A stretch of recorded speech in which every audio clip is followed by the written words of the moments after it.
मध्य पूर्व के लोगों के लिए 14-15 अप्रैल की रात एक लंबी रात साबित हुई। उस रात ईरान ने इसराइल पर ड्रोन और मिसाइलों से हमले किए और दुनिया भर का ध्यान अरब जगत की ओर चला गया। रात में अलग अलग समय पर ये हमले किए गए। इसराइल इस हमले के खिलाफ सहयोगियों की मदद से अपनी रक्षा करने में कामयाब रहा। इन सहयोगियों में अमेरिका, ब्रिटेन, फ्रांस और जॉर्डन शामिल है। अमेरिका, ब्रिटेन और फ्रांस तीनों ही पश्चिमी देश है, लेकिन मध्य पूर्व के एक मुस्लिम देश जॉर्डन के इस लिस्ट में शामिल होने पर कुछ लोगों ने तो हैरत जताई और कुछ लोगों ने जॉर्डन की आलोचना भी की। पाकिस्तान में Jordan social media platform x पर टॉप ट्रेंड में शामिल रहा।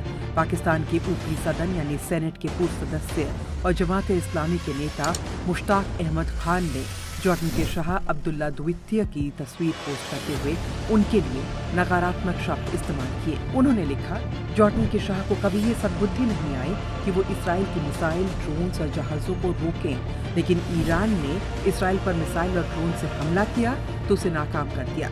मुझे ये बहुत बुरा लगा। पाकिस्तान ही नहीं बल्कि यहाँ तक कि जॉर्डन में भी इस कार्रवाई की आलोचना की जा रही है। ध्यान देने वाली बात यह है कि जॉर्डन में हर 5 में से एक व्यक्ति के पूर्वज का संबंध फलस्तीनी क्षेत्र से है। जॉर्डन के शाह अब्दुल्ला द्वितीय की पत्नी महारानी रानिया भी फलस्तीन से संबंध रखती हैं। वो हाल में गजा में गंभीर होते मानवीय संकट के बारे में आवाज उठाती रही है। सार्वजनिक आलोचना के बाद जॉर्डन की सरकार ने एक बयान जारी किया है।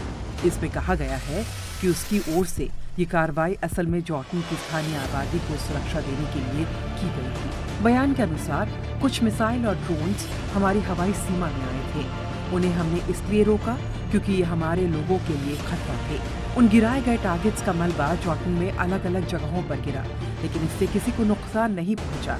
हमारी सेना जॉर्डन की रक्षा के लिए भविष्य में भी किसी भी देश की ओर से किए गए हमले को रोकेगी और अपने देश, नागरिकों, अपनी वायु सीमा और क्षेत्र की सुरक्षा करेगी। ईरान के गृह मंत्री नासिर कनानी ने प्रेस कॉन्फ्रेंस में कहा, मैं इस हमले को रोकने में जॉर्डन की भूमिका पर बात करने की स्थिति में नहीं हूँ। ये एक सैनिक मामला है। जॉर्डन के साथ हमारे संबंध दोस्ताना है। पिछले कुछ महीनों के दौरान दोनों देशों के अधिकारियों के बीच लगातार मुलाकातें होती रही हैं।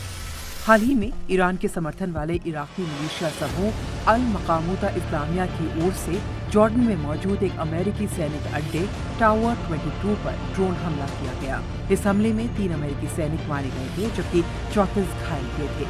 ऐतिहासिक तौर पर जॉर्डन को अमेरिका के एक नजदीकी सहयोगी माना जाता है, लेकिन इसराइल के साथ उसके संबंधों में बेहतरी 1990 के दशक में आई, जब दोनों देशों के बीच अमेरिकी मध्यस्थता में समझौता हो पाया था। भौगोलिक रूप से जॉर्डन मध्य पूर्व में एक बेहद संवेदनशील स्थान पर है। जॉर्डन की सीमाएं सऊदी अरब, इराक और सीरिया के अलावा इसराइल और वेस्ट बैंक से भी लगती हैं। जॉर्डन में फलस्तीनी क्षेत्र और सीरिया से बड़े पैमाने पर लोग शरण ले चुके हैं। जॉर्डन में राजशाही है। इस समय जॉर्डन के शाह अब्दुल्ला द्वितीय हैं। साल 1946 में ब्रिटेन से आजादी मिलने के बाद से देश पर हाशमी वंश शासन कर रहा है।